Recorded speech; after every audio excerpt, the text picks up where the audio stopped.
اللہم صلی علی۔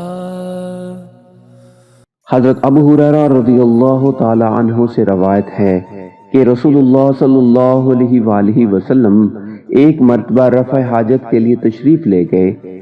آپ صلی اللہ علیہ وآلہ وسلم کی عادت مبارکہ تھی کہ آپ صلی اللہ علیہ وآلہ وسلم چلتے وقت ادھر ادھر نہیں دیکھا کرتے تھے، تو میں بھی آپ صلی اللہ علیہ وآلہ وسلم کے پیچھے پیچھے آپ صلی اللہ علیہ وآلہ وسلم کے قریب پہنچ گیا۔ مجھے دیکھ کر آپ صلی اللہ علیہ وآلہ وسلم نے فرمایا کہ مجھے پتھر ڈھونڈ دو تاکہ میں ان سے پاکی حاصل کروں، یا اسی جیسا کوئی لفظ فرمایا، اور فرمایا کہ ہڈی اور گوبر نہ لانا۔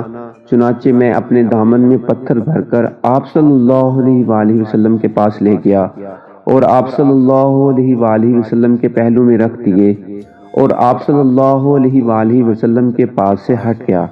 جب آپ صلی اللہ علیہ وآلہ وسلم قضاء حاجت سے فارغ ہوئے تو آپ صلی اللہ علیہ وآلہ وسلم نے پتھروں سے استنجا کیا۔ صحیح بخاری حدیث نمبر 155۔